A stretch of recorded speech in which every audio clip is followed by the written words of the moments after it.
नमन हवे ओ भुइयाला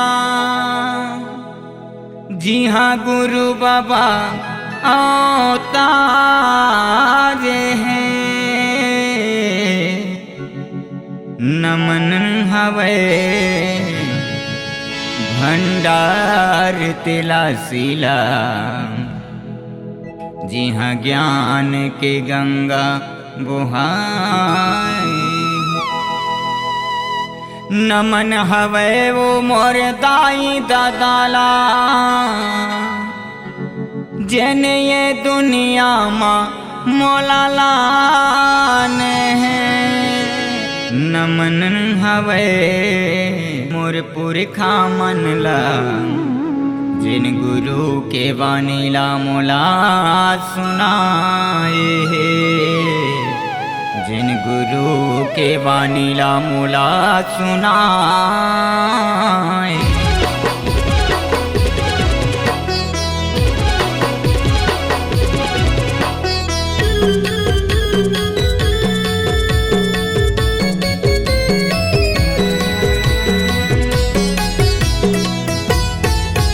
तोला वंदन आहेगा तोला वंदन आहे ना महांगू के लाला तोला वंदन आहेगा तोला वंदन आहेगा तोला वंदन आहे ना गुरु घासीदास तोला वंदन आहे ना तोला वंदन आहेगा तोला वंदन आहे ना महांगू के लाला तोला वंदन आहे ना तोला वंदन आहेगा तोला वंदन आहे ना महांगू के लाला तोला वंदन आहे ना महांगू के लाला तोला वंदन आहेगा गुरु घासीदास तोला वंदन आहे ना महांगू के लाला तोला वंदन आहेगा गुरु घासीदास तोला वंदन आहे ना हे तोला वंदन आहेगा तोला वंदन आहे ना महांगू के लाला तोला वंदन आहेगा तोला वंदन आहेगा तोला वंदन आहे ना महांगू के लाला तोला वंदन आहे ना।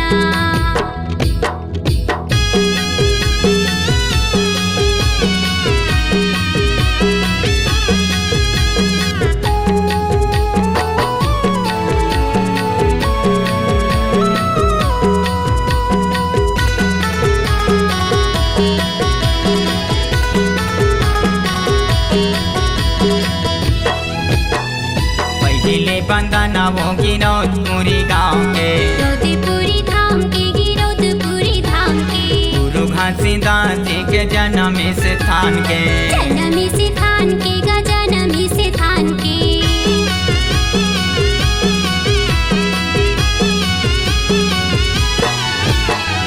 पहिले बंदना वो गिरौदपुरी गाँव के गिरौदपुरी धाम के गिरौदपुरी धाम के गुरु घासीदास जी के जन्म स्थान के जन्म स्थान के जी जन्म स्थान के नमन हेगा बोला नमन है ना महांगू के लाला तोला वंदन आहेगा तोला वंदन आहेगा तोला वंदन है ना महांगू के लाला तोला वंदन है ना।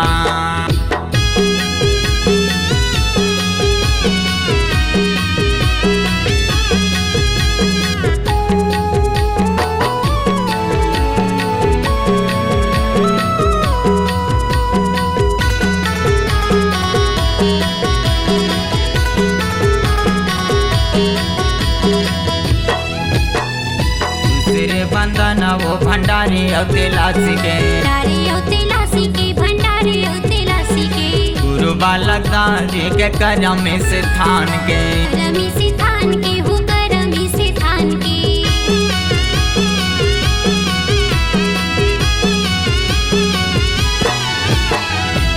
सिर बंदन मोरे दाई वो दादा के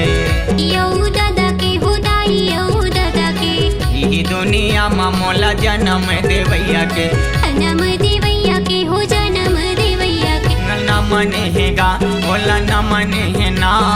महांगू के लाला तोला वंदन आहेगा तोला वंदन आहेगा तोला वंदन है ना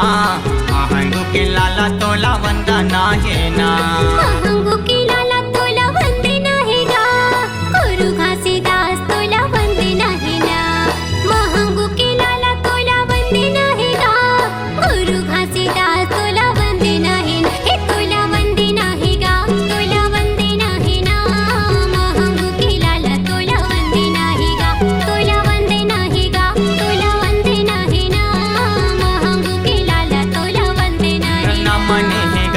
तोला नमन है ना, महंग के लाला तोला वंदना है गा। तुला